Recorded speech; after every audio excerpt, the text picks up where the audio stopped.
क्या लिखा था लास्ट?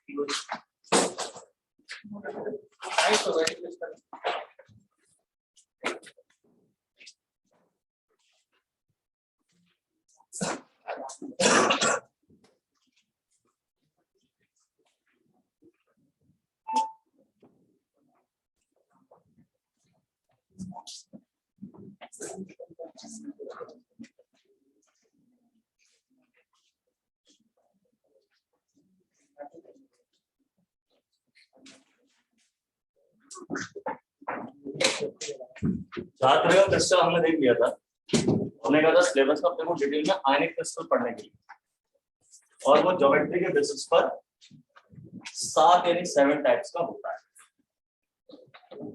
अब ये 7 टाइप्स का कैसे हो जाए? जैसे नाम लिखे थे क्यूबिक, ऑर्थोरोम्बिक वगैरह, ये कैसे?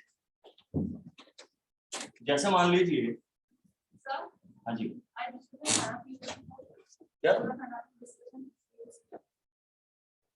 ऐसा कुछ कर ठीक है।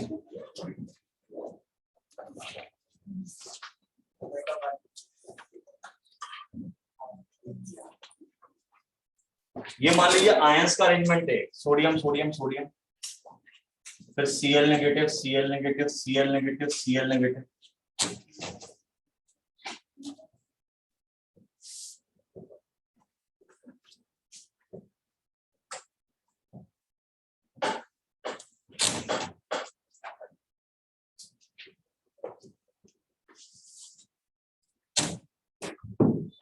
क्या ये एक रेगुलर अरेंजमेंट है? यस सर है। यानी क्रिस्टल रेगुलर अरेंजमेंट होता है तो ठीक बात। अब एक और बात बताइए, यहां आपको कौन सा शेप दिखाई दे रहा है? Triangle, cylinder, cube, cuboid, cube कहां है? वही तो नहीं दिख रहा। अब ऐसे तो नहीं दिखाई दे रहा कुछ, लेकिन आप कुछ इमेजिनरी लाइंस ड्रॉ करें। आप मान लीजिए Na पॉजिटिव से Na पॉजिटिव लाइन को इमेजिनरी लाइन से मिला, ऐसे Cl नेगेटिव को Cl नेगेटिव से मिला, तो अब आप देखिए एक क्यूब या क्यूबॉइड आपका बन गया।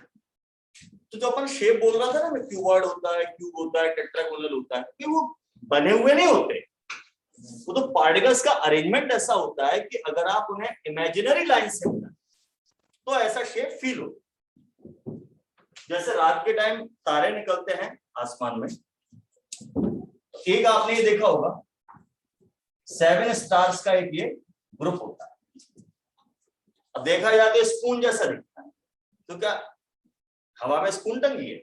नहीं, हम तो इमेजिन करते हैं वैसे लाइन मिलाते तो स्पून जैसा दिखता है। ये इमेजिनेशन ही करना है इस चैप्टर में। क्या करना है? इमेजिनेशन। कोई क्यूब खिंचा हुआ नहीं मिलेगा, पार्टिकल्स तो ऐसे अरेंज होंगे लाइन से।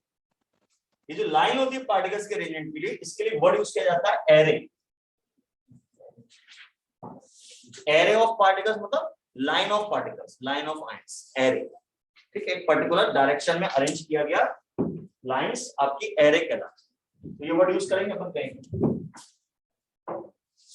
तो अब ये अरेंजमेंट जो है, इसमें अगर आप देखें, अगर ये आयंस इस तरह से अरेंज है कि क्यूब बन रहा है, क्यूब बन रहा है मतलब लेंथ, ब्रेड्थ और हाइट कैसी है?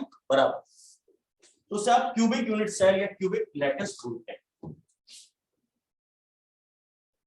अब अपन थोड़ा सा डिफाइन करते हैं, फिर टाइप्स पे जाएंगे।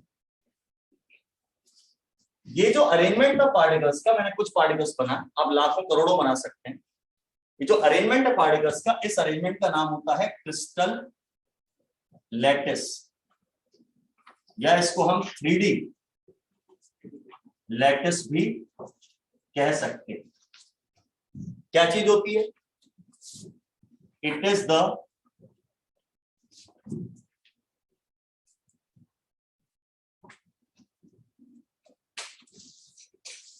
three-dimensional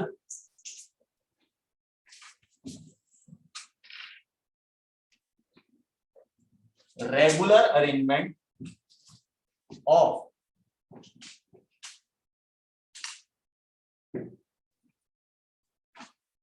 three dimensional regular arrangement of ions और एटम्स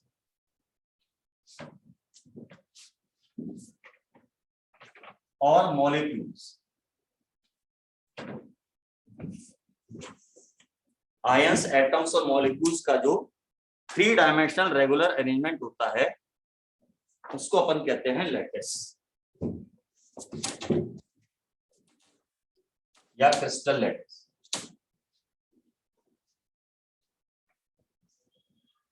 अब इसमें दो बातें ध्यान रखनी है। जो क्रिस्टल सिस्टम होते हैं वो 7 टाइप्स के होते हैं, 7 तरह के, लेकिन क्रिस्टल लैटिस 14 टाइप्स के होते हैं। इनको आप ब्रेविस लैटिस भी कहते हैं। This crystal lattice are also called Bravais lattice.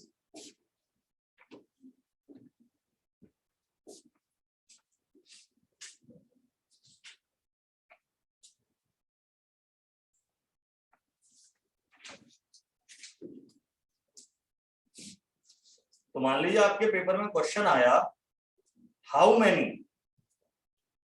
Types of crystal system are present, how many types of crystal system are, तो आप 7 लगाएंगे। और how many types of crystal lattices are present, तो आप 14 लगाएंगे। ये दिमाग में आपको रखना।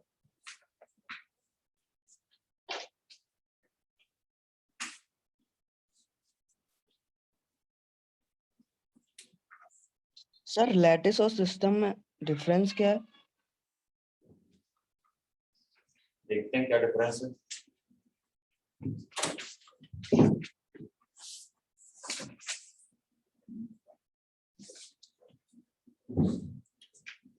जैसे ये देखिए,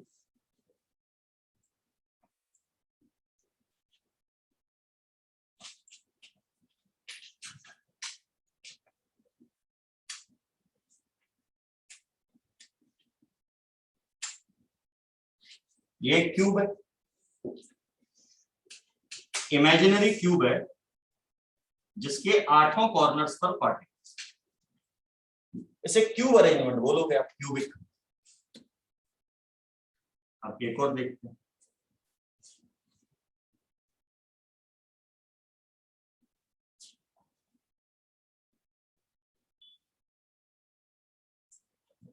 ये भी हमारा क्यूब है।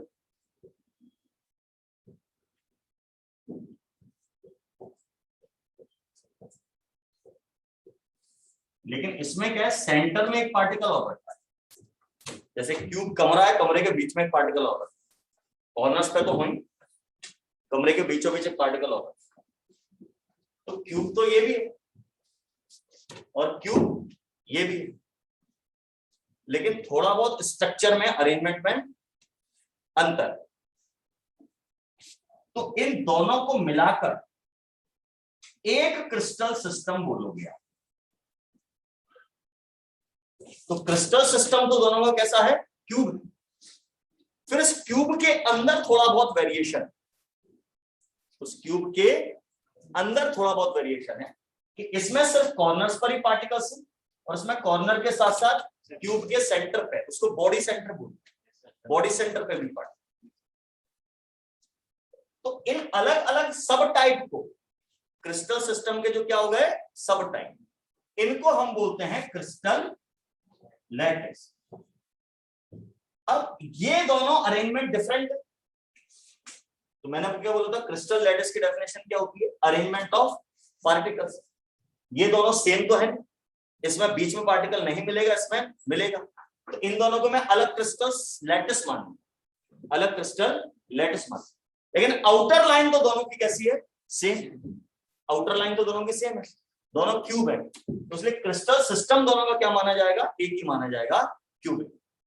ऐसे एक और क्यूब होता है, जैसे इसमें सेंटर पे पार्टिकल्स हैं, बॉडी के सेंटर पे, उसमें कॉर्नर के अलावा फेस सेंटर यानी दीवारों के सेंटर पे भी पार्टिकल, तो ये भी क्यूबिक सिस्टम में आएगा। तो सिस्टम तीनों का क्यूब है, लेकिन लैटिस तीनों का अलग है। तो क्यूब में जैसे 3 टाइप के बता दिए, किसी में 2 होते हैं, किसी में 1 होता है, किसी में 4 होते हैं, इस तरह से अपन देखें। ठीक है, अब क्यूब में स्पेशलिटी क्या हो? तो मुझे लग रहा है क्यूब की लेंथ को A बोलूं, ब्रेड्थ को B बोलूं और हाइट को C बोलूं, तो क्यूब में A equal to B equal to C होता है। ऐसे होता है, सारी लेंथ बराबर होते हैं। अच्छा, क्यूब में 3 एंगल भी होते हैं, 3 एंगल होते हैं। क्यूब का बढ़िया एग्जांपल अपने कमरा, इसमें अपन बैठे हैं, या जहां आप अपने घर में बैठे होंगे तो अपने कमरे में बैठे होंगे, तो यहाँ ये वाली जो वॉल और लेफ्ट साइड वाली जो वॉल, इन दोनों के वॉल में जो एंगल है वो एक एंगल हो गया। दूसरा एंगल छत और लेफ्ट वाली वॉल में होगा, तीसरा एंगल छत और मेरे पीछे वाली वॉल में होगा, तो 3 एंगल है। इन एंगल्स को हम अल्फा, बीटा और गामा से डिनोट करेंगे। मेरे ख्याल से क्यूब में तीनों एंगल बराबर होते हैं और 90 डिग्री। तो अब क्या है, इसमें भी A equal to B equal to C है लैटिस में, इसमें भी A equal to B equal to C है लैटिस में, इसमें भी A equal to B equal to C है, इसमें भी एंगल 90 90 90 90। तो तीनों अलग अलग क्रिस्टल लैटिस हैं, लेकिन तीनों की ये प्रॉपर्टीज सेम। तो ऐसे लैटिस जिनकी ये वाली प्रॉपर्टीज सेम होती है, कौन सी? लेंथ और एंगल्स, उनको एक ही सिस्टम में, एक ही ग्रुप में लगा दिया। मतलब क्रिस्टल सिस्टम मतलब ग्रुप ऑफ लैटिसेस जिनमें ये वाली प्रॉपर्टीज सेम। अच्छा, ये जो लेंथ, ब्रेड्थ और हाइट है, इनको इस चैप्टर में हम लेंथ, ब्रेड्थ, हाइट यूज नहीं करेंगे, वर्ड बदलेंगे। इनको हम इस चैप्टर में बोलेंगे axial distances. Length, breadth, height का नया नाम एक्सियल डिस्टेंस। ए मतलब एक्स एक्सिस पर लेंथ, बी मतलब वाई एक्सिस पे लेंथ, सी मतलब जेड एक्सिस पे लेंथ, वो ये लेंथ, ब्रेड्थ, हाइट, तो इन्हें एक्सियल डिस्टेंसेस नाम दिया जाए, चीज वही। ऐसे ये जो एंगल्स हैं, इनका नाम हम रखेंगे इंटर फेसियल एंगल्स। फेस यानी दीवार, इंटरफेसियल मतलब दीवारों के बीच के एंगल। अच्छा, छत और जमीन जो होती है कमरे की, हम इस चैप्टर में उसको भी दीवार ही बोलेंगे। कमरे में कितनी दीवार होती है? आप जवाब दोगे 4, नहीं 6, 6 फेसेस आर देयर, ये भी फेस है। तो इंटरफेसियल एंगल्स। तो मान लीजिए मेरे पास 14 लैटिस हैं, उनमें से 4 लैटिस ऐसे हैं, कितने? 4 लैटिस जिनके एक्सियल डिस्टेंसेस और इंटरफेसियल एंगल सेम। तो उन चारों लैटिसेस को मैं एक ही ग्रुप में रख दूंगा, और इस ग्रुप का नाम क्या होगा? Crystal system. मेरे ख्याल से आपको डिफरेंस समझ में आ गया होंगे क्या चीज, ठीक है ना? ये क्यूब का सिस्टम बता दिया, जिसमें लेंथ, ब्रेड्थ, हाइट बराबर होंगी, एंगल भी सब 90 डिग्री के होंगे। अच्छा, अगर लेंथ और ब्रेड्थ बराबर हो, हाइट अलग, मतलब एक्स और वाई एक्सिस पे डिस्टेंस बराबर हो, जेड पे अलग, तो फिर इसको क्यूब नहीं कहते ना, फिर इसको कहते हैं टेट्रागोनल। क्यूबॉइड में तो कुछ भी बराबर नहीं, दैट इज कॉल्ड टेट्रागोनल। मैंने 7 तरह के नाम बताया आपको crystal system, cube, tetragonal, orthorhombic, तीनों का, चौथा हेक्सागोनल, पांचवा रोम्बोहेड्रल, छठवां ट्राइक्लिनिक या मोनोक्लिनिक और सातवां ट्राइक्लिनिक। ठीक है, तो क्यूब समझ में आ गया? कुछ नहीं, इनमें क्या याद करना है?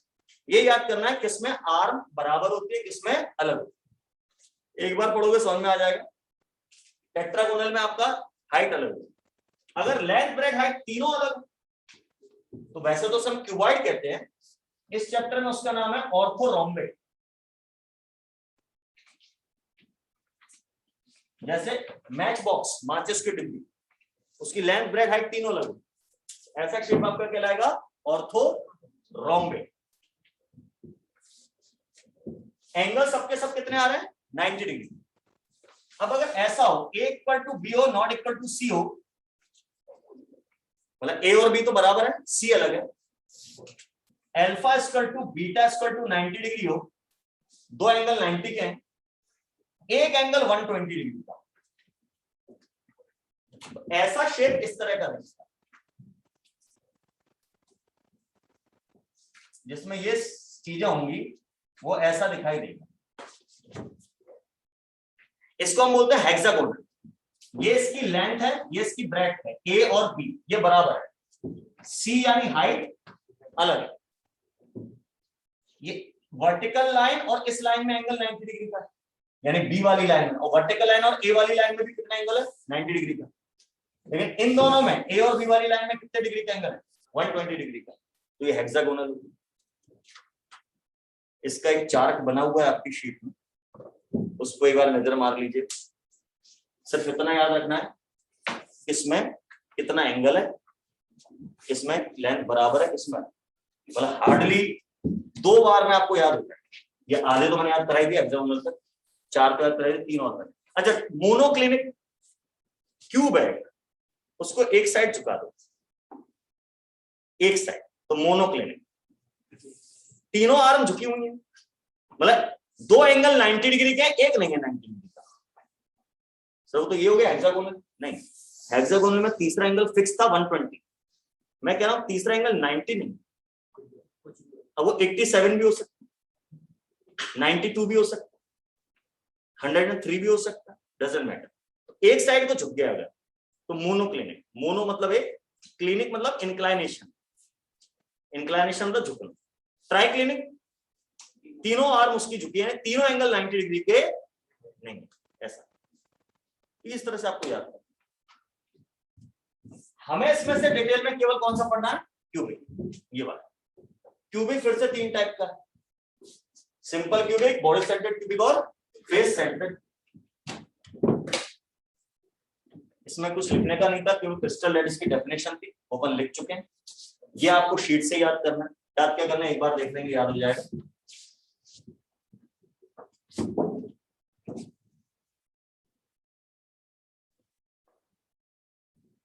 अब एक और चीज बताइए, आप ही लोग बताएंगे।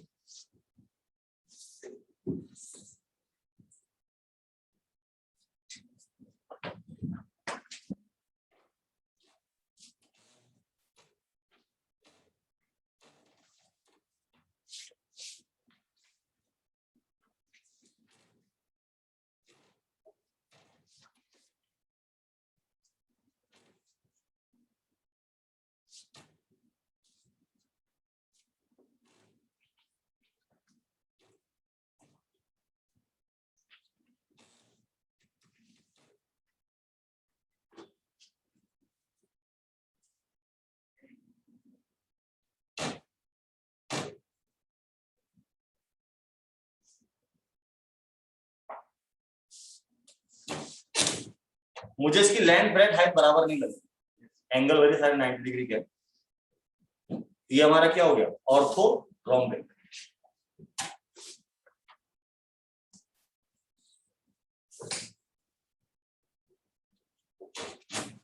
क्या इसमें सिमेट्री है? हाँ, सिमेट्री मतलब सिमिलर सिमिलर चलना, लेकिन इसमें आर्म बराबर नहीं है, एंगल भरी बराबर।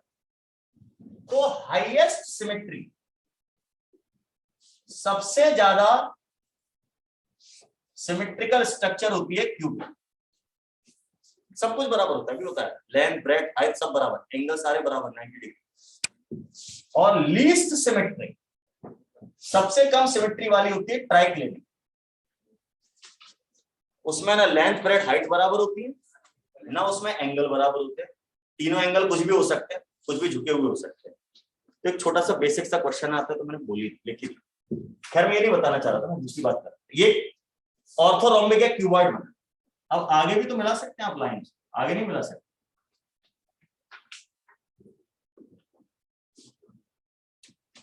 आगे भी तो मिला सकते हैं।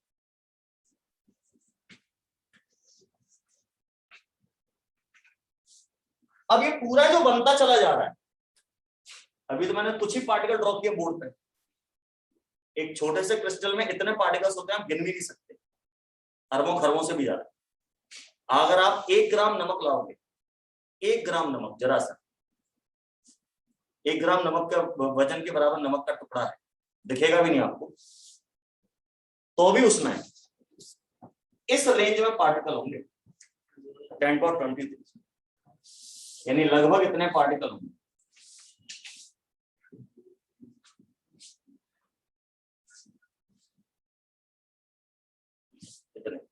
You can't even count it. तो दिमाग में रखना, बोर्ड पे मैं तो 8-10 ही बनाता हूँ, और समझ लो इतने भारी संख्या में पार्टिकल्स होते हैं जरा जरा से क्रिस्टल्स में। तो पूरे पार्टिकल्स में अरेंज कर दूंगा हवा में,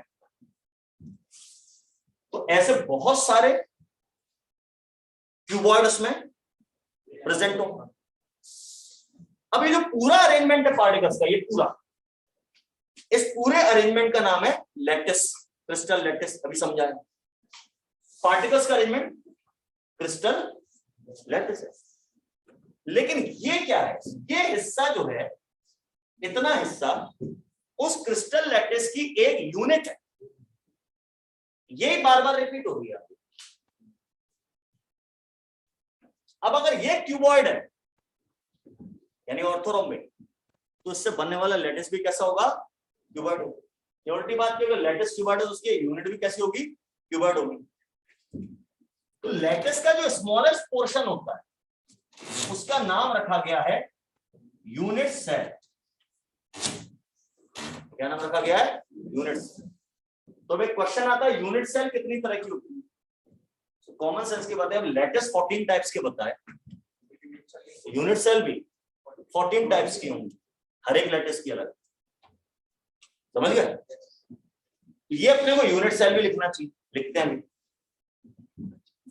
मतलब जैसे दीवार है, वॉल, दीवार का शेप कैसा होता है? मतलब triangle, square, rectangle, cube, cuboid, cylinder, cone, क्या होता है?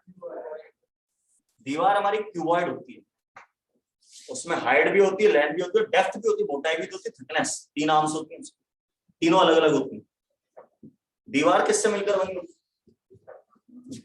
ईंटों से, ब्रिक्स। ब्रिक्स का शेप कैसा होता है? Again cuboid. समझ रहे ना? तो जो हमारी दीवार है वो हमारा लैटिस, और जो एक ईंट है वो हमारा यूनिट सेल। मेरे ख्याल सब याद रहे, ठीक है?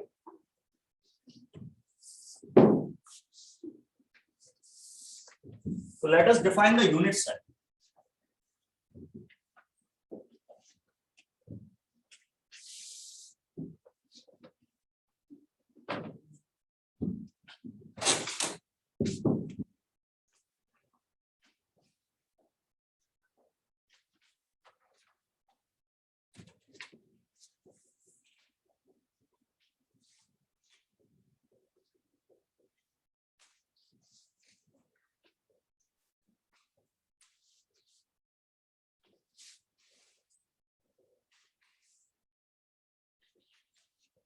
The smallest structural unit of a crystal lattice,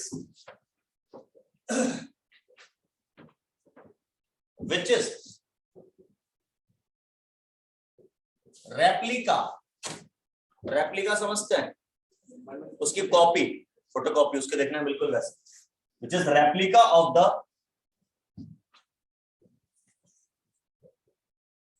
crystal structure is called unit cell.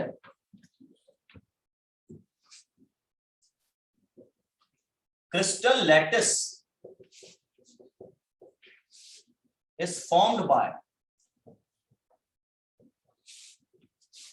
repetition of unit cell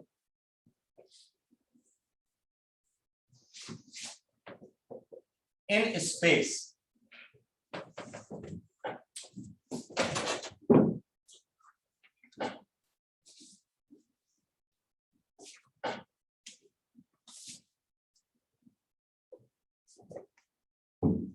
space में यूनिट सेल के रिपीटिशन से आपका वही लैटिस बन जाता। कितनी होंगी ये भी? 14 टाइप्स। ये भी 14 टाइप्स की होंगी। 3 तरह की क्यूबिक होती हैं, 4 तरह की टेट्रागोनल होती है, इसी तरह का टाइप चलता है।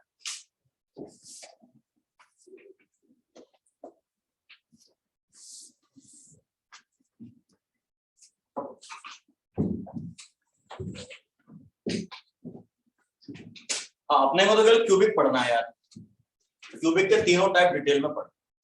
तो अपन इस चैप्टर के सेकंड पार्ट में जाते हैं, internal structure of the unit cell और internal structure of the lattice. हम यूनिट सेल को पढ़ेंगे, जैसे यूनिट सेल है वैसे पूरा का पूरा लैटिस भी होगा, कॉमन सेंस की बात है ना।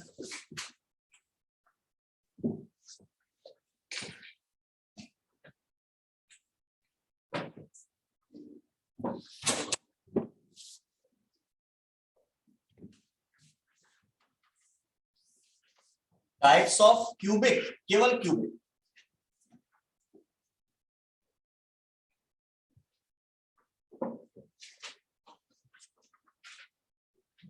क्यूबिक यूनिट सेल और लैटिस, क्यूबिक लैटिस बोल दो, क्यूबिक यूनिट सेल बोल दो, एक बात। इसमें पहली होती है सिंपल क्यूबिक सेल, यह इसका एक और नाम होता है प्रिमिटिव यूनिट सेल। प्रिमिटिव मतलब बिल्कुल बेसिक, प्राचीन, पुरानी, बिगिनिंग में जैसी बनी। शॉर्ट फॉर्म इसका SCC, प्रिमिटिव सेल भी कहते हैं। प्रिमिटिव सेल जब भी कोई बोले समझ लो सिंपल क्यूबिक की बात, या ऐसी यूनिट सेल की बात हो रही है जिसमें केवल कॉर्नर्स पे पार्टिकल, जैसे प्रिमिटिव टेट्रागोनल। प्रिमिटिव टेट्रागोनल मतलब सिर्फ कॉर्नर पे पार्टिकल होंगे, डिफरेंस क्या होगा, लेंथ ब्रेड्थ सेम होंगी, हाइट अलग होगी। ये प्रिमिटिव टेट्रागोनल। अब जैसे क्यूबिक मैंने दूसरा टाइप कैसे बताया था, बॉडी सेंटर्ड क्यूबिक, ऐसे टेट्रागोनल भी हो सकता है, बॉडी सेंटर्ड टेट्रागोनल, उसमें सेंटर में एक पार्टिकल रख, वो प्रिमिटिव नहीं है, वो कैसा है, नॉन प्रिमिटिव। प्रिमिटिव मतलब बिल्कुल बेसिक स्ट्रक्चर, जिसमें एक इमेजिनरी क्यूब के कॉर्नर्स पे पार्टिकल हो और कहीं नहीं, बीच में फेस पे इधर उधर कुछ नहीं, बिल्कुल सिंपल बेसिक स्ट्रक्चर वाले प्रिमिटिव है। तो primitive cubic, primitive tetragonal, primitive orthorhombic, primitive triclinic, इस तरह से नाम आ सकते। तो प्रिमिटिव मतलब बेसिक। अपन अगर क्यूबिक पढ़ रहे हैं तो उसकी बात चल रही, क्या होगा, particles are present on corners only, केवल corners of an imaginary cube, एक imaginary cube के सिर्फ corners पर पार्टिकल होंगे और कहीं नहीं।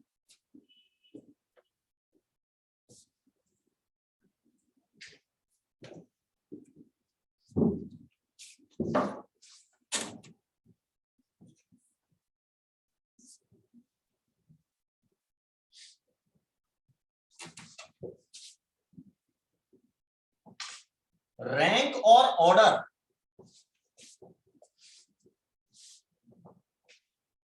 Of the unit cell is 1। इस यूनिट सेल की रैंक या ऑर्डर 1 होता है।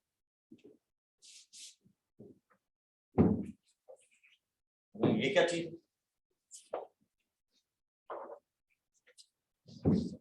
किसी यूनिट सेल के अंदर जितने पार्टिकल आते हैं प्रेजेंट होते हैं, वो उसकी रैंक कहलाता है। अब इसको समझ,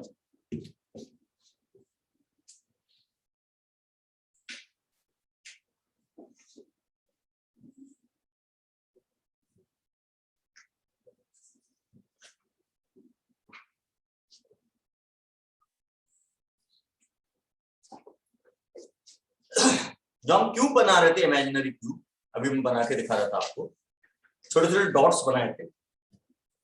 अब उसको इनलार्ज करके देख, उन डॉट्स को जोड़ के मैंने क्यूब बनाया। अब ये जो लाइन खींची है मैंने इमेजिनरी,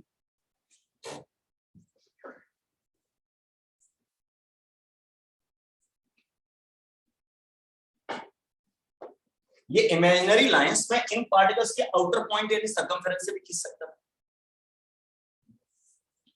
जो क्यूब बनाने के लिए लाइन खींच रहा हूं मैं, यहां से भी कहीं से भी खींच सकता था, बीच में कहीं भी किसी पॉइंट से खींच दूं मैं लाइन, लेकिन ऐसा नहीं करना। ये जो आप इमेजिनरी लाइन बनाते हैं, ये हमेशा इन पार्टिकल्स, पार्टिकल को हम कैसा मान के चलेंगे, spherical, whether it is ion और एटम और मॉलिक्यूल। इस स्फेरिकल पार्टिकल के सेंटर से शुरू होगी। कहां से शुरू होगी, सेंटर से, हमेशा, जो इमेजिनरी लाइंस पर, ऑलवेज।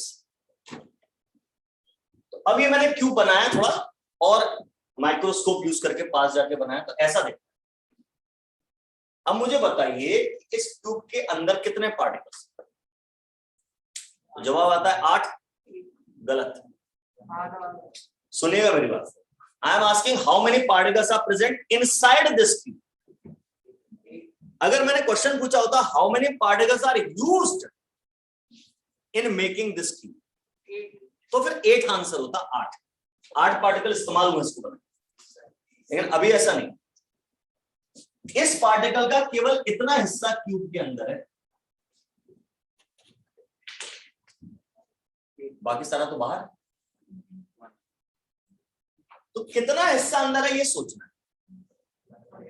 तो ध्यान रखें, अभी मैं लिखवा भी दूंगा, कॉर्नर पर जो पार्टिकल होता है उसका केवल 1/8 पार्ट क्यूब के अंदर होता है, बाकी बाहर, केवल 1/8।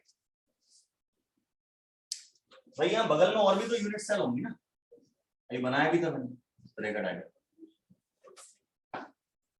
ये वाला जो पार्टिकल है इस यूनिट सेल से भी शेयर हो रहा है, इसके पीछे भी एक यूनिट सेल होगी, इस वाले पीछे की भी यूनिट सेल होगी, और इन चारों के ऊपर 4 यूनिट सेल और होंगी।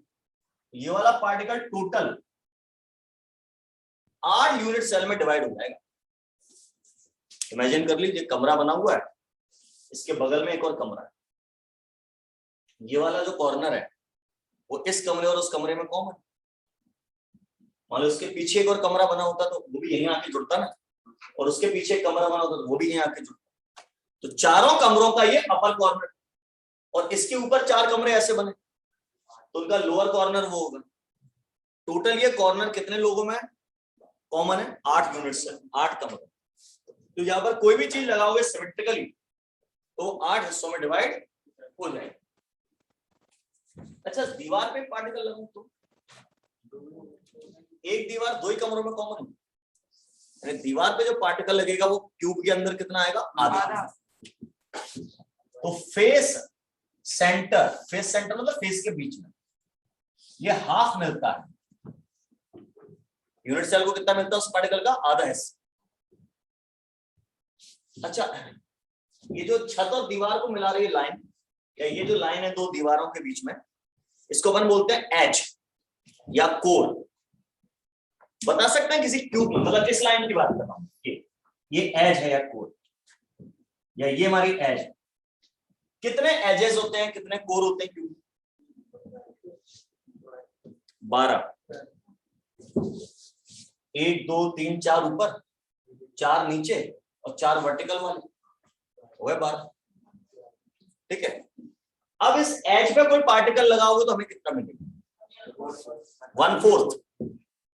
एज 4 कमरों में कॉमन, एज या कोर, इसका में 1/4 पार्टिकल मिलता है हमेशा। और बॉडी सेंटर पे जो पार्टिकल रखा है वो तो यार पूरे ही अंदर है, पूरा पार्टिकल अंदर सेंटर में बॉडी, तो वो पूरा मिलता है। ये कैलकुलेशन भैया पेज के टॉप पे लिख लो, ये चैप्टर पूरा इसी कैलकुलेशन पर चलेगा।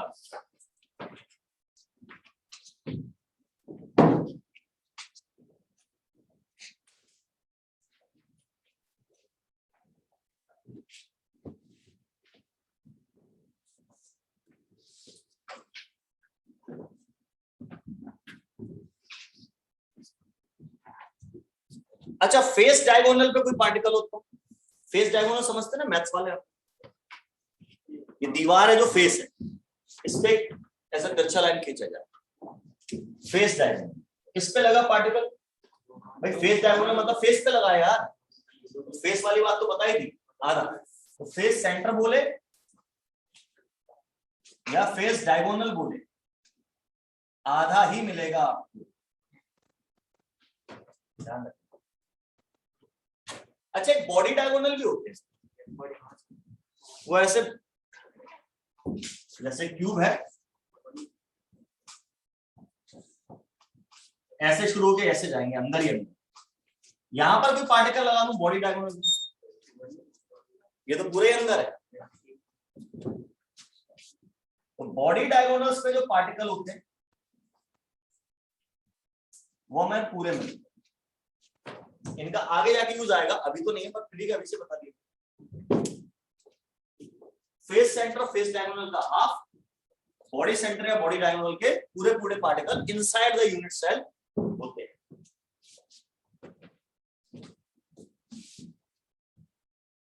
यहां जो मैंने बोला रैंक इसकी 1 होती है, रैंक को हम इस चैप्टर में जेड से दिखाई देंगे। रैंक या order of the unit cell Z से डिनोट करेंगे। इसको कैलकुलेट कैसे करेंगे, यहां पर 1/8 पार्टिकल एट 1 कॉर्नर, एक कॉर्नर पे 1/8 ही तो था।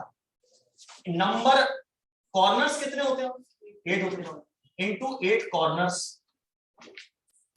1/8 that 1 corner multiplied by 8 corner, यानी 1/8 इंटू 8 आ गया, यानी कितना हो गया 1। ये तो बताया था मैंने, इसकी रैंक कितनी होती है 1।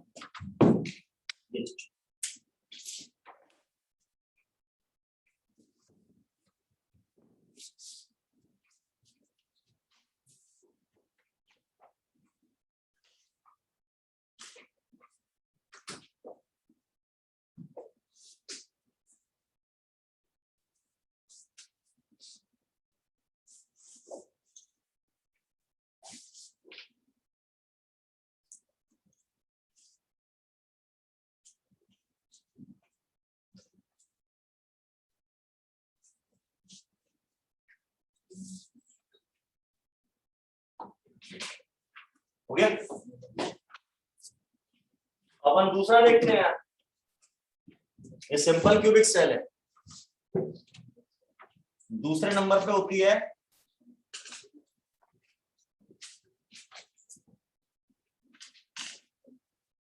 बॉडी सेंटर्ड क्यूबिक सेल, इसको शॉर्ट में बोलते हैं BCC, body centred cubic cell BCC.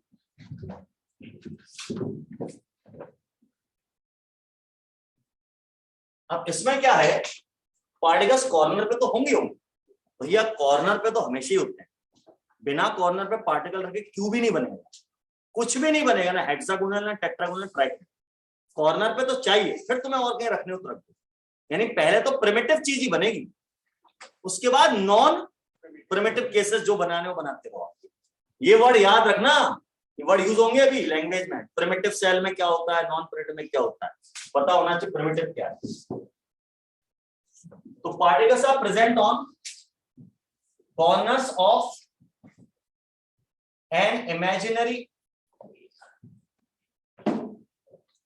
imaginary cube as well as body center of the cube। इसके साथ साथ बॉडी सेंटर पर भी होते हैं।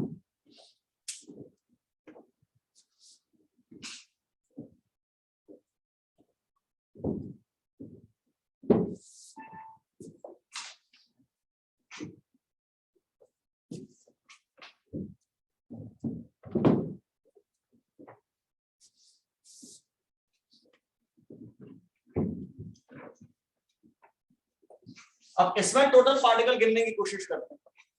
ये तो रहेगी बेटा हमेशा 1/8 particle at 1 corner into 8 corners.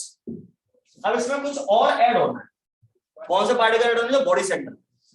Body centre पे कितना मिलता है? पूरा पूरा 1 एट 1 पार्टिकल पूरा 1 एट बॉडी सेंटर। तो टोटल ही हो गया 1/8 इंटू 8 प्लस 1, यानी 1 प्लस 1, यानी टोटल मेरी rank of the unit cell 2 आ। उसकी rank of the unit cell कितनी होती है? 2।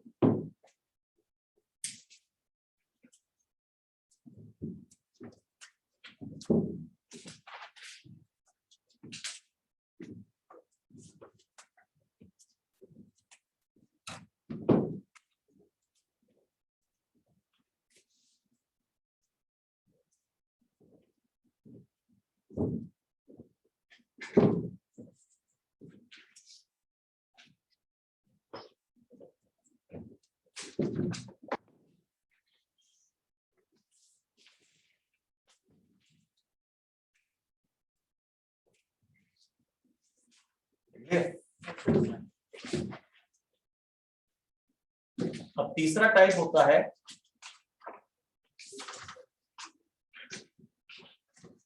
फेस सेंटर क्यूबिक सेल यानी एफसीसी। अच्छा, इसका एक और नाम है क्यूबिक क्लोज पैकिंग या सीसीपी। और दोस्तों मैं अलग पढ़ाऊंगा, पर एफसीसी और सीसीपी एक ही बात, स्ट्रक्चर वाइज थोड़ा बहुत डिफरेंस होता है। जैसे ये क्या है, डस्टर। अब इसको ऐसे रख दो तो अभी भी डस्टर ना, ऐसे में ऐसे एफसीसी बोलूंगा मैं, ऐसे में सीसीपी बोलूंगा। इस टाइप का छोटा सा डिफरेंस, ठीक है, वो भी दिखाएंगे सीसीपी तब बात करेंगे। इसमें पार्टिकल्स इमेजिनरी क्यूब के कॉर्नर्स पे तो होंगे, साथ ही साथ फेस सेंटर्स पर भी होंगे। कितने फेस सेंटर होते हैं? 6। पार्टिकल नहीं पूछा, फेस सेंटर। फेस दीवार तो 6 ही होती है ना, 6 दीवारों के 6 सेंटर। अब इसमें rank of the unit cell निकालेंगे तो 1/8 particle at 1 corner into 8 corner तो है। अब फेस सेंटर का पार्टिकल पूरा मिलता है क्या? इतना बताया था क्या? आधा मिलता है, तो half edge face centre. Multiply क्या करना पड़ेगा? 6 फेसेस, 6 फेस होते हैं भाई साहब। तो अपना हिसाब किताब ये बनेगा 1/8 इंटू 8 प्लस 1/2 इंटू 6, टोटल 1 + 3 यानी Z = 4 आए।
ये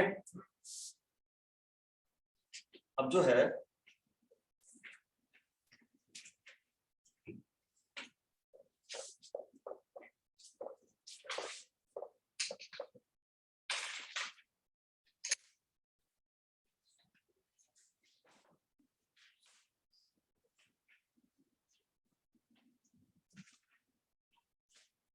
ये तीनों तो क्यूबिक के टाइप बता दें।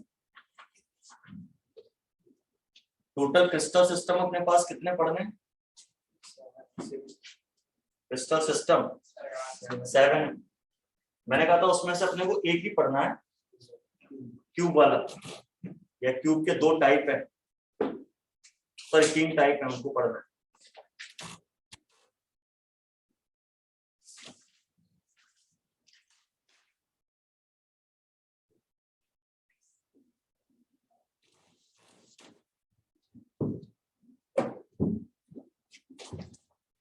एक और पढ़ना, एक और डिटेल में पढ़ना। उसका नाम है हेक्सागोनल। बोला भी तुमने कभी, 4 तरह के हेक्सागोनल होता है। अभी अपन ये रैंक वैंक लिख रहे थे, ऑलरेडी अपन ने हनी नाली टाइप्स ऑफ क्यूबिक यूनिट्स है, अपन 1 2 3 नहीं करेंगे, मतलब इसके बाद 4 नहीं डालेंगे। अपन क्यूबिक यूनिट सेल की जगह लिखेंगे अगला हेडिंग बिना नंबर का, हेक्सागोनल यूनिट सेल या लैटिस। इसको अपन शॉर्ट में बोलेंगे HCP।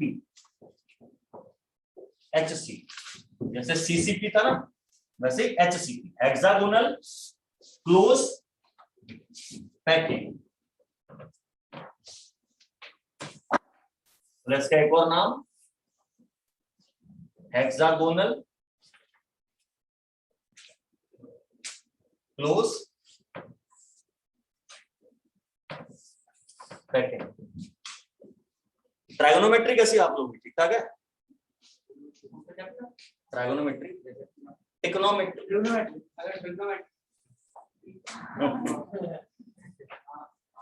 ठीक ठाक है ना? एंगल 30 60 90 समझ में आते हैं, थोड़े कम ज्यादा वाले भी आ जाएंगे, आ जाएंगे ना? बेस अपॉन परपेंडिकुलर वगैरह, साइन थीटा tan थीटा पता है, जरूरत पड़ेगी इसलिए कह रहा हूं।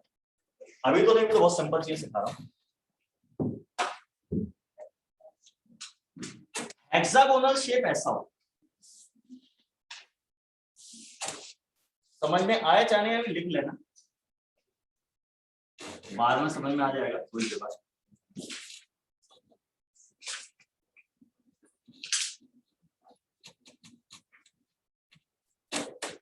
ये हेक्सागोनल। अब इसमें पार्टिकल्स कहां कहां? कॉर्नर्स पे,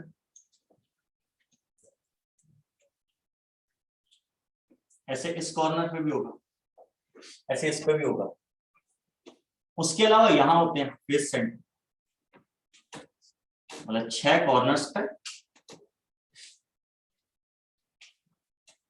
और ये एक फेस सेंटर। ये टच करते हैं एक दूसरे को, पर मैं थोड़ा दूर दूर बना रहा हूं ताकि दिखाई दे, समझ में? ऐसे नीचे भी होगा। फिर 3 पार्टिकल यहां होते, बॉडी सेंटर के अंदर, बॉडी के अंदर, इनसाइड द बॉडी, ठीक है? ऐसे यहां पर भी 6 पार्टिकल्स होंगे और एक फेस सेंटर पे होगा। ये जो 3 पार्टिकल है ये कहां है? इनसाइड द बॉडी, ठीक है? हेक्सागोन के अंदर, मतलब ये हेक्सागोनल डिब्बा है, इसके अंदर है वो 3 पार्ट, बाकी ये कॉर्नर पे ऊपर लगे। अब आप मुझे इनकी गिनती करवाइए, अभी मैं सब रैंक निकलवाना चाह रहा हूं। कैलकुलेशन कराइए जेड, ये जो है कितना मिलेगा? आधा कटा हुआ है ना ऊपर से फेस, ये पार्टिकल आधा नीचे होगा, यानी अंदर क्या होगा? आधा ऊपर निकला होगा। मैं इसको फेस बोल रहा हूं ना, हेक्सागोनल फेस है ना बेटा, ये फेस पे लगा यानी फेस सेंटर पे लगा है। फेस सेंटर का कितना मिलता है? आधा मिलता है, ये तो आधा मिलेगा। ऐसे कितने पार्टिकल हमारे पास? एक ये वाला, एक ये वाला, तो हाफ इंटू 2 ये हो गया। ये पार्टिकल कितने कितने मिलेंगे? 1/3। ठीक है, ऐसे इसको करें सर 8 पार्ट्स में डिवाइड हो रहा है, और मुझे लग रहा है 1/6 मिलेंगे, क्योंकि खुद में ये आधी तो है, फेस पे लगा तो वैसे ही आधा है, तो आधे का 1/3 मिल रहा है। तो हेक्सागोन का कितना मिलता है? हेक्सागोन के कॉर्नर का कितना मिलता है? 1/6। तो अपन ने लिस्ट में नहीं लिखा, तो पेज के टॉप पे लिखी थी, पर ध्यान रखें हेक्सागोन के कॉर्नर का कितना मिलता है? 1/6। अब ऐसे कितने पार्टिकल? 6 तो ये और 6 नीचे भी था बेटा, ठीक है? 12 है, 6 ऊपर 6 नीचे, तो 1/6 इंटू 12 ये हो गया, ये हो गया। ये 3, ये तो बॉडी के अंदर है, पूरे पूरे मिलेंगे, बॉडी के अंदर तो पूरे मिलेंगे, तो प्लस में 3। अब टोटलिंग करवाइए, 1 हो गया, 2 हो गया, प्लस कितने होगा 6, यानी हेक्सागोनल की रैंक 6, 6 पार्टिकल होते हैं उसके नाम से याद होगा हेक्सागोनल, हेक्सा मतलब 6, तो 6 पार्टिकल होते हैं उसके इनसाइड।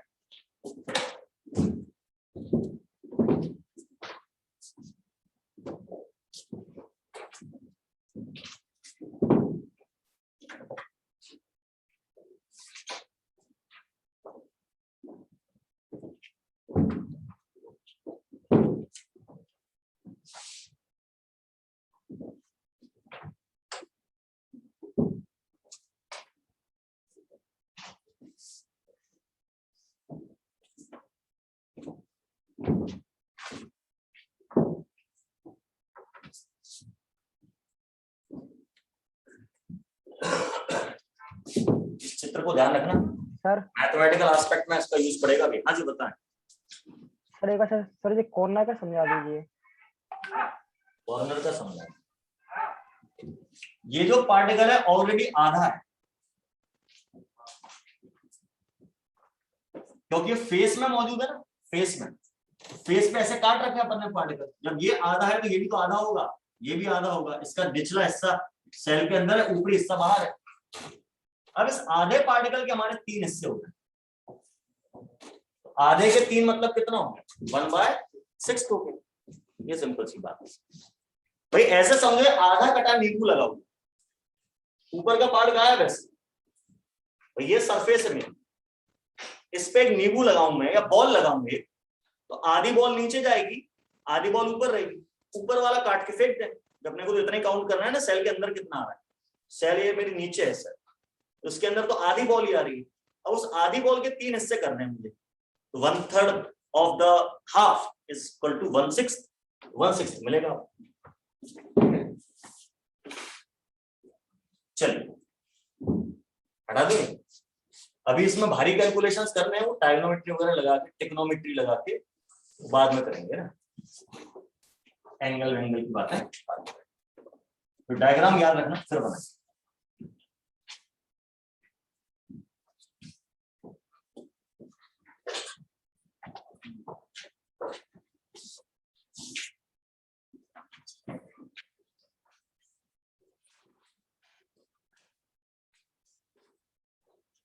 एक और तरह की यूनिट सेल होती है एंड सेंटर, कहीं नाम नहीं आया पर इसलिए अलग से नोट में लिखा, एंड सेंटर यूनिट।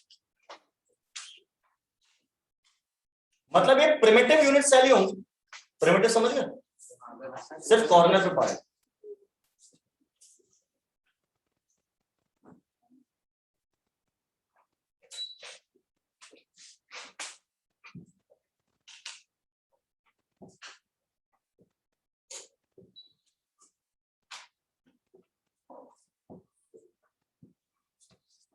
ये तो हो गई होगा, लेकिन अब क्या होगा, इसके लेफ्ट हैंड साइड के एक फेस और राइट हैंड साइड के एक फेस, आमने सामने के 2 फेसेस पर भी पार्टिकल्स, यानी इस एंड पे और इस एंड पे, किन्हीं भी 2 आमने सामने के फेस पे पार्टिकल्स, इसको बोलते हैं एंड सेंटर। इसमें कैलकुलेशन करोगे जेड की तो कैसे आएगी, 1/8 इंटू 8 तो है ही, प्लस 1/2 इंटू 2, केवल 2 फेसेस पर। 6 फेसेस पे होगा तो फिर सेंटर हो जाएगी, केवल फर्स्ट और लास्ट फेस पे। तो इसको अपन बोलते हैं एंड सेंटर। एंड यानी सिरों, इस सिरे पे और उस सिरे पे, बस ये। उसमें टोटल पार्टिकल कितने हो जाएंगे 1 + 1 यानी 2। ये एंड सेंटर यूनिट सेल के।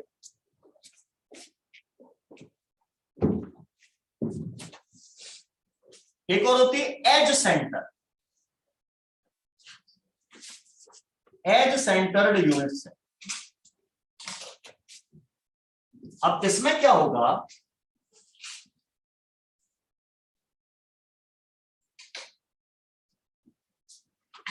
ये आपका क्यूब है, इसके कॉर्नर्स पर तो पार्टिकल्स होंगे,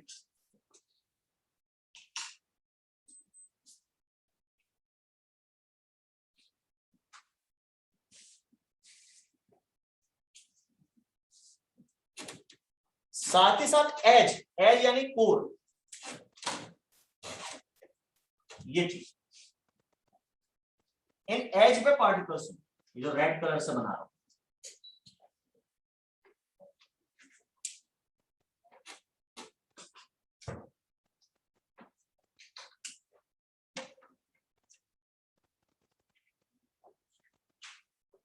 ये 4 एजेस ऊपर की, 4 एजेस बॉटम साइड नीचे की, और 4 एजेस आपकी वर्टिकल वाली। टोटल 12 पार्टिकल हमारे एजेस पर। अब इसमें कितने आएंगे कैलकुलेशन अगर आप करें, चेक 1/8 इंटू 8 तो रहेगी कॉर्नर वाला हिसाब किताब। अब एज का कितना बोला था, 1/4, सही बात है। 1/4 इंटू 12, 12 एजेस होते हैं, तो 1 + 3 यानी इसका जेड कितना आ गया, 4, एफसीसी के बराबर ही आ रहा है। तो multiple choice question, how many of the following unit cell have Z equal to 4, या विच ऑफ द फॉलोइंग करके आएगा मल्टीपल चॉइस में। पहला option face centred cubic, yes. दूसरा option body centred cubic, no. तीसरा option edge centre cubic, yes.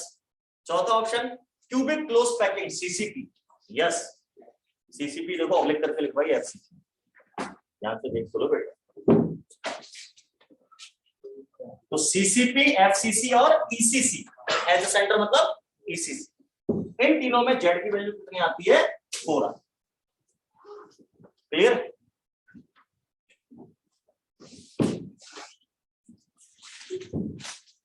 अब इस बात के ऊपर न्यूमेरिकल आते हैं, इसमें कैसे न्यूमेरिकल, केसेस बना देंगे। जैसे मैंने बोला 8 कॉर्नर होते हैं, कॉर्नर से पार्टिकल होते हैं, वो कहेंगे 8 कॉर्नर में से 2 कॉर्नर के पार्टिकल गायब हो गए, निकल गए।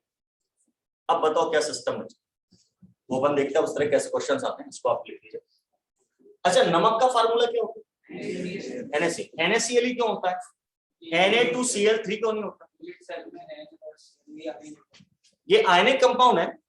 आयनिक कंपाउंड कभी मॉलिक्यूल नहीं बनाते, पहली बात तो दिमाग में बिठाओ। मॉलिक्यूल केवल किसका होता है, कोवेलेंट कंपाउंड।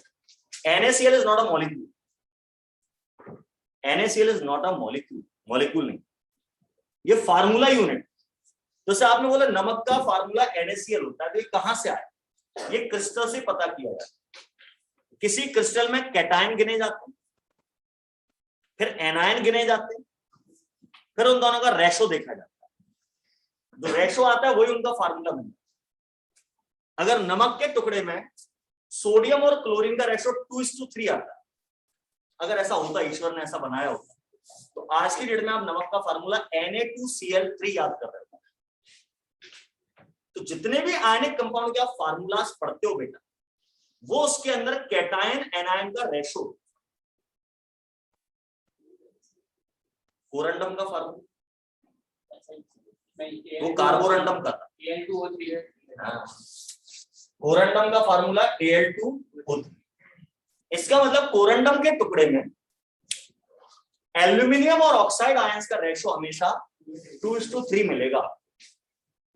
अगर वो टुकड़ा उठा के लाया आप, उसमें 10,000 एल्यूमिनियम निकले, तो ऑक्साइड आयन 15,000 निकलेंगे। ये फार्मूला शो करता है, ठीक है। इसको क्या नाम दिया था मैंने, कोरंडम। इसको लैपिस लैजुली भी कहते हैं।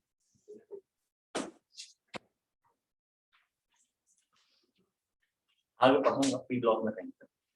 जितने भी नग होते हैं ना, ये पन्ना, नीलम, माणिक, उन सब में बेस यही होता है, Al2। सब में Al2, साथ में कोई और आयन और मिला, दूसरा आयन कौन सा मिला उसकी वजह से कलर है। किसी आयन से नीला हो जाता है तो उसे नीलम कहने लगते हो, कोई और आयन मिला होने पे हरा हो जाता है तो उसे पन्ना, एमराल्ड कहने लगते हो। किसी आयन के मिले होने पे लाल हो जाता है तो उसे रूबी यानी माणिक कहने लगते हो। इस पे IIT के अंदर क्वेश्चन आया हुआ, इसलिए बता रहा हूं, पी ब्लॉक में पढ़ाऊंगा डिटेल में। अभी तो नाम बता, इसको लैपिस लैजुली भी कहते हैं, ठीक है ना।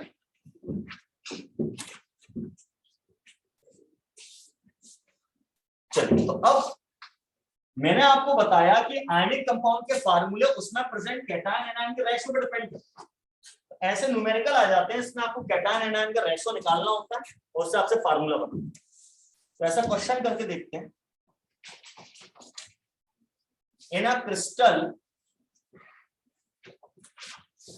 कैटायन ए, कैटायन का नाम मैंने क्या रख दिया, ए,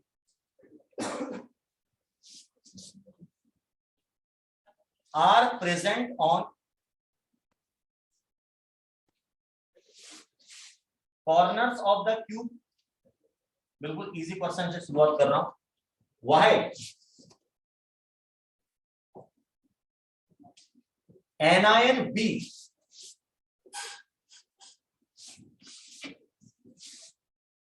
are present at face centers, then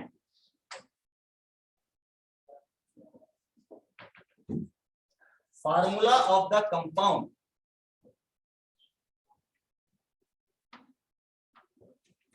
will be, options हैं AB, A3B2, AB2, AB3, A2B, 5 option. आराम से गिनिए, सिर्फ गिनती करनी, कुछ नहीं करना, सिर्फ गिनती।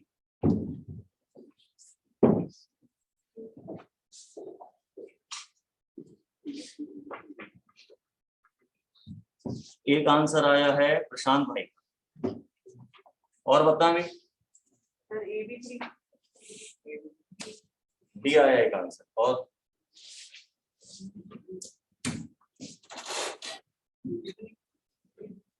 अचल भाई का भी आंसर आया है, जैसे इनके भी आए 2-3 लोगों के।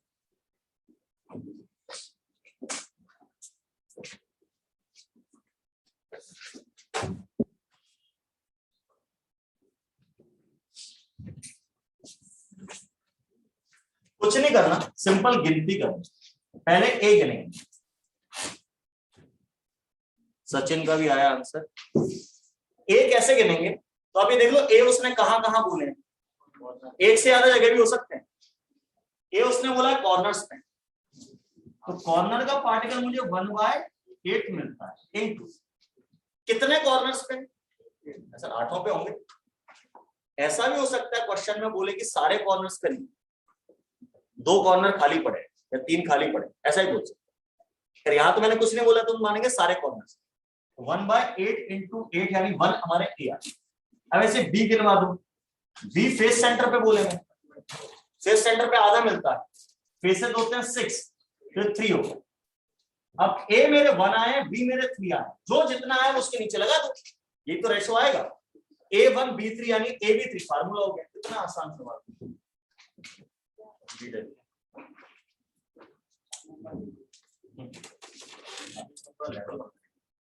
बस जोड़ना ही उसमें।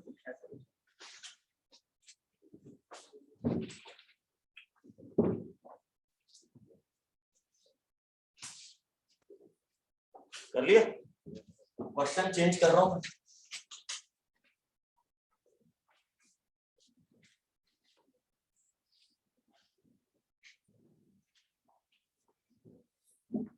अब इसमें कैटायन ए, अच्छा कैटायन आयन का नाम मैं ए और बी ले रहा हूं, पेपर में एक्स वाई ले सकते हैं, पी क्यू ले सकते हैं, मत कहना कि सर पी क्यू तो आपने सिखाया नहीं था, ए बी से सिखाया है ना।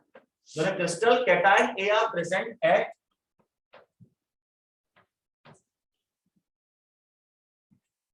two-thirds of the corners and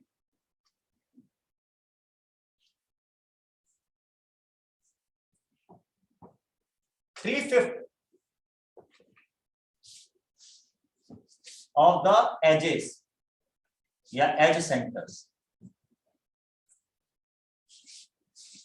ठीक है। while anion B are present at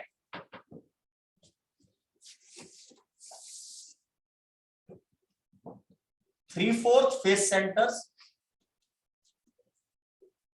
and 1 body center, मतलब बॉडी सेंटर पे सारा एक ही होगा बॉडी सेंटर, 3/4 1/4 तो कर ही नहीं सकते।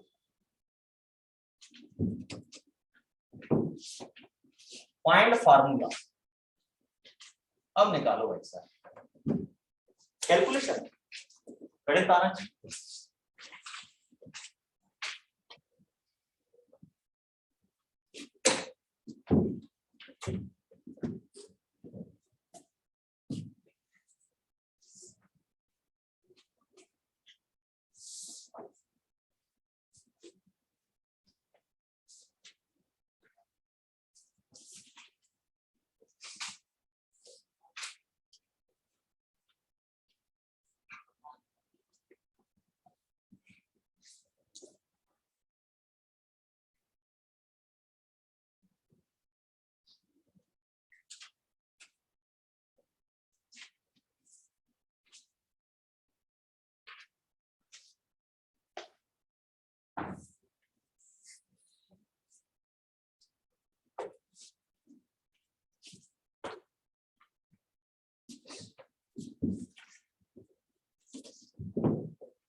आया कुछ आंसर? टाइप करें चैट बोर्ड में।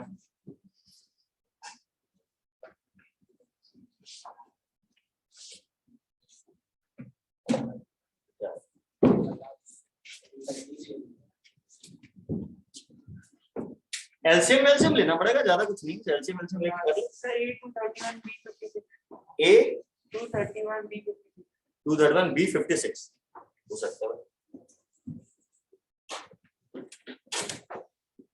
सिर्फ जोड़ करवा दो भाई। ए कहां कहां पे? कॉर्नर्स। देखो 1/8 कॉर्नर पे मिलता है। कॉर्नर कितना होता है? 8। पहले तो 8 के मल्टीप्लाई, फिर देखो कितने फ्रैक्शन ऑफ कॉर्नर्स में? 2/3। तो अब इसमें 2/3 का मल्टीप्लाई होगा। 2/3 ऑफ द 8 कॉर्नर्स पे है ना ये। प्लस और कहां है? Edge centre. एज सेंटर पे 1/4 मिलता है। एजेस 12 होती है और सारी एजेस पे नहीं, 3/4 पे। मल्टीप्लाइड बाय 3/4, ये ए हो गया। अब इसकी कैलकुलेशन, ये कैंसिल हो गया, 2/3 बचा। 4 3 जा 12। मैं गलत तो नहीं किया? अच्छा 3/5 है, सॉरी मैं 3/4 अच्छा नीचे वाला 3/5। कोई बात नहीं, 4 3 या 12 तो फिर भी आएगा। 9/5। अब इन दोनों को ऐड करना, नहीं कर पाओगे? कितना आएगा? 47/15। भैया देख लेना, मैंने सीधे लिख दिया, भाई ने बोला 37/15। या ए आ गया, क्या टेंशन। अब ऐसे बी निकाल दो। बी कहां कहां पे? 3/4 of the face centre. Face centre का हाफ मिलता है हमें। फेसेस 6 होते हैं, इसका 3/4 लेना है, नहीं 3/4 लेना है। 2 3 जा 6, ये हमारे आ गए। अरे अभी कहीं और भी है। बॉडी सेंटर पे पूरा 1, बॉडी सेंटर पे पूरा 1, तो 9/4 प्लस 1 13/4।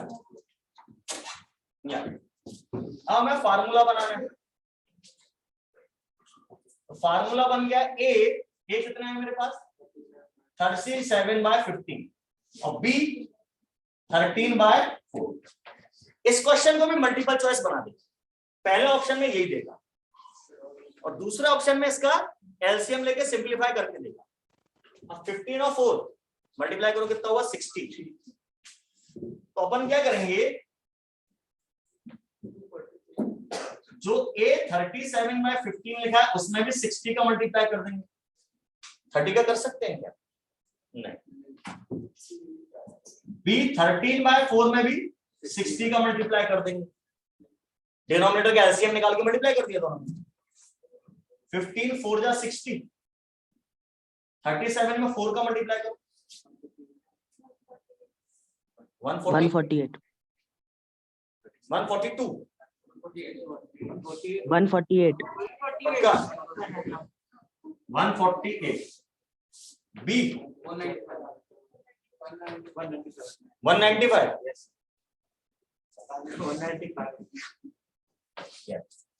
एक बार और चेक करो, ये आंसर हो गया हमारा, लेकिन ये भी आंसर सही है, ये भी सही। मल्टीपल चॉइस होगा तो ये भी दिया होगा, ये भी दिया होगा। एक और चीज चेक करो, क्या ये किसी नंबर्स कॉमन नंबर से कैंसिल आउट हो सकते हैं? 3 से ट्राई करो, नहीं होगा। 5 से भी नहीं होगा, तो ठीक है, बस इतनी हो सकता है किसी कॉमन नंबर से डिवाइड हो रहा है, उसको डिवाइड करके और सिंपलीफाई आप कर लें। ठीक है, ये फार्मूला मेरे ख्याल से आप तो ऐसे कर लेंगे, कैसे भी डिवाइड जोड़ नहीं तो है यार, एलसीएम तो लेना क्या करना। ठीक है,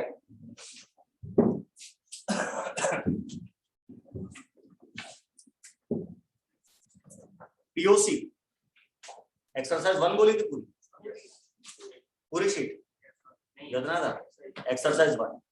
तो कल आपके लिए 2 काम है, एक्सरसाइज 1 अपन डिस्कस करेंगे पीओसी को, दूसरा काम ये करना है कि ये जो सॉलिड स्टेट की शीट है इसके इनिशियल 6 पेज पढ़ के आएंगे, 6 पेज। उसमें क्या हुआ, मैंने आपको बताया ना बीसीसी के टाइप और ऐसे उनके डायग्राम्स बने, एक बार देख लीजिए जरा भाई साहब। A equal to B equal to C किसमें होता है, किसमें इक्वल नहीं होता, पढ़ के आएंगे। ठीक है, उसमें से भी हो सकता है मैं पूछूं। पीओसी और 6 pages of the solid state. ठीक है, थैंक यू वेरी मच।